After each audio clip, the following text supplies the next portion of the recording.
Hey y'all, Yoga at Home, pointer number 5. If these videos are helping you or if you feel inspired in any way, if your practice has been enriched or has changed in any positive ways, please like, love, and comment. Today we're going to be talking about warming up the spine. You'll notice that in most yoga classes, especially a vinyasa flow class or a class that is working up to some sort of challenging inversion, most likely they're going to be warming up your spine. You can do that in several different ways. You can do that laterally, side body, so any kind of side body, inhale, exhale.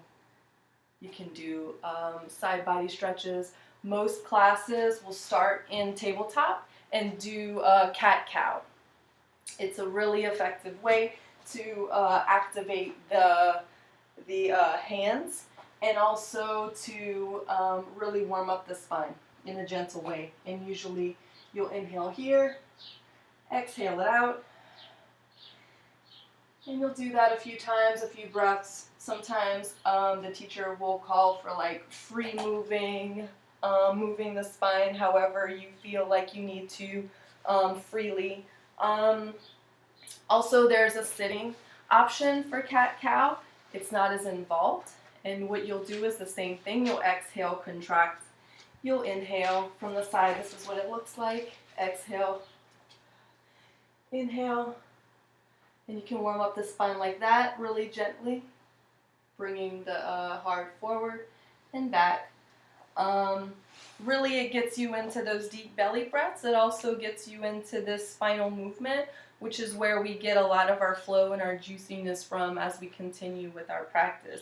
And you'll find that just that in itself will begin to fire up and warm up the body, preparing us for a more to add on larger asanas, or to add on a larger, more involved poses. You'll notice that if you have taken a yoga class or if you've done one online, you'll notice that there's a sequence. One of the things that we learn as yoga teachers is how to sequence. You know, if we're going to build up to a dancer's pose, if we're going to build up to a headstand, we're going to prepare the body for that along the way, starting from the very beginning of class. So you want to keep that in mind as you practice yoga at home. If you want to work up to an inversion or you want to work up to a challenging pose, you want to make sure that if that pose involves certain opening of the hamstrings, you really want to make sure that you are really getting juicy and sinking into the downward facing dog. In the course of the practice, you might want to focus on maybe at least being in downward facing dog for 5 to 8 minutes within the course of the practice. That way your hamstrings are really good and kneaded out and ready for the pose that you're working up to. So keep this in mind, sequencing. And then also keep in mind, first things first, breath, warming up the spine. And then really in that tabletop position, we can gauge a lot of things. We can tap into our breath. We can tap into the earth with our hands, like I said previously. We can also tap into the spine.